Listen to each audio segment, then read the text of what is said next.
I've been here since '83. They rented these condos, and everyone came here. They put everybody up in the condo. The dude was my roommate the first couple of years, which was him and Eagle Pinnell. Anyway, and now it's they always wanted to become a major place of business, and they've achieved it. This is sort of the business zone for the indie film for around the world.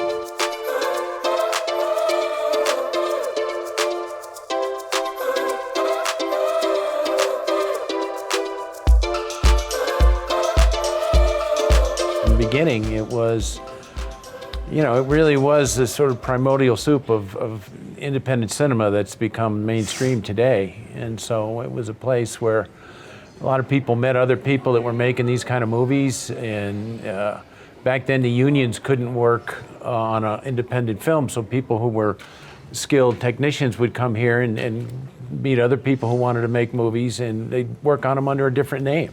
Theatrical has always been difficult for independent films.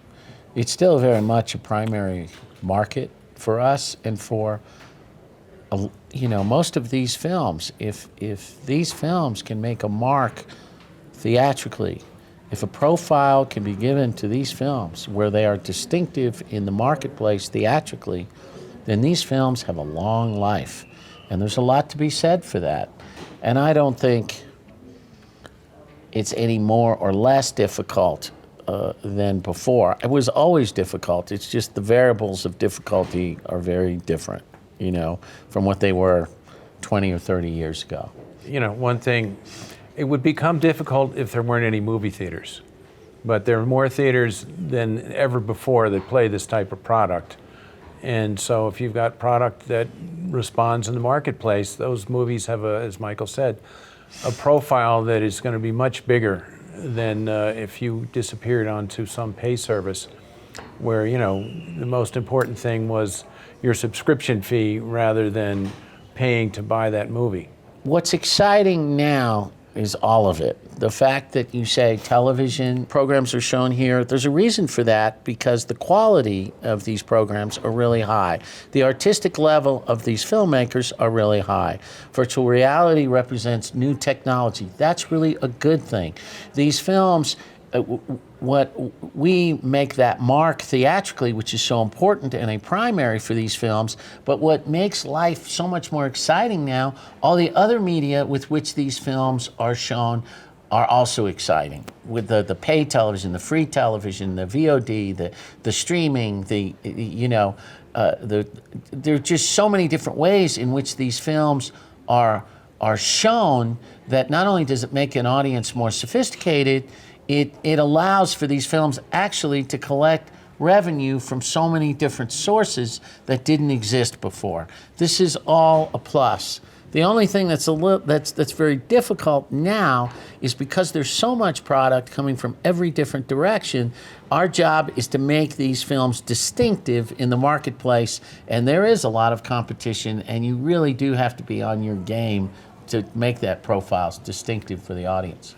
One other thing with the TV that's, I think, really positive is the actors that are in a lot of the big TV series are almost interchangeable now with a lot of the independent film. Yeah. So the profile of an actor that used to be, let's say, an indie actor that, really you weren't seen anywhere else, has really quadrupled in terms of somebody being a star in a reality TV show or one of the, season series on Showtime or HBO.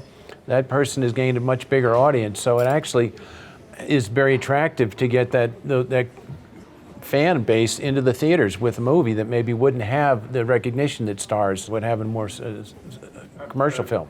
Call Me By Your Name, you purchased that before Sundance. Could you tell me a little bit about why you thought that was a good fit for you and what attracted you to that story? Luca Guadagnino is a director Sony Classics has been interested in and wanted to work with since his first film.